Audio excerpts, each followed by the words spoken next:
ವರ್ಷ ವಿವಾದವೊಂದರಲ್ಲಿ ಸಿಲುಕಿಕೊಂಡಿದ್ದ ರಾಜಸ್ಥಾನದ 25 ವರ್ಷದ ಖ್ಯಾತ ಧಾರ್ಮಿಕ ಪ್ರಚಾರಕಿ ಸಾಧ್ವಿ ಪ್ರೇಮ್ ಬೈಸಾ ಅವರು ಆಶ್ರಮದಲ್ಲಿ ಕುಸಿದು ಬಿದ್ದು ನಿಗೂಢವಾಗಿ ಸಾವಿಗೀಡಾಗಿದ್ದಾರೆ. ಸಾಧ್ವಿ ಅವರು ಜ್ವರದಿಂದ ಬಳಲ್ತಾ ಇದ್ರು ಮತ್ತು ಕಾಂಪೌಂಡರ್ ನೀಡಿದ ಇಂಜೆಕ್ಷನ್ ನಂತರ ಕುಸಿದು ಬಿದ್ದಿದ್ದರು ಎಂದು ಪ್ರಾಥಮಿಕ ತನಿಖೆಯಿಂದ ತಿಳಿದು ಬಂದಿದೆ.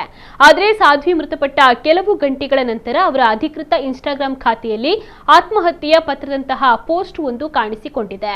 ಅದರಲ್ಲಿ ಅವರು ಅಗ್ನಿ ಪರೀಕ್ಷೆಯ ಬಗ್ಗೆ ಉಲ್ಲೇಖಿಸಿದ್ದಾರೆ. ತನಗೆ ಆ ಅವಕಾಶ ಸಿಗಲಿಲ್ಲ ಎಂದು ಹೇಳಿಕೊಂಡಿರುವ ಆಕೆ ತಾನು ಮರಣ ಹೊಂದಿದ ನಂತರವಾದರೂ ನ್ಯಾಯ ಸಿಗುವ ವಿಶ್ವಾಸವನ್ನ ವ್ಯಕ್ತಪಡಿಸಿದ್ದಾರೆ.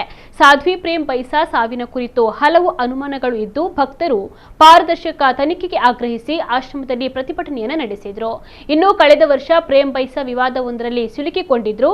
ಅವರ ವಿಡಿಯೋ ಒಂದು ಸಾಮಾಜಿಕ ಜಾಲತಾಣಗಳಲ್ಲಿ ವೈರಲ್ ಕೂಡ ಆಗಿತ್ತು. ಅದರಲ್ಲಿ ಅವರು ವ್ಯಕ್ತಿಯೊಬ್ಬರನ್ನ ಕೋಣೆಯೊಂದರಲ್ಲಿ ಅಪ್ಪಿಕೊಳ್ತಾ ಇರೋದು ಕಂಡು ಬಂದಿತ್ತು.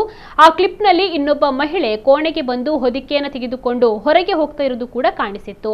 ಸಾಧ್ವಿ ಅವರು ಇದನ್ನ ತಂದೆ ಮಗಳ ಸಂಬಂಧವನ್ನ ಅವಮಾನಿಸುವ ಪ್ರಯತ್ನ ಎಂದು ಹೇಳಿದ್ರು.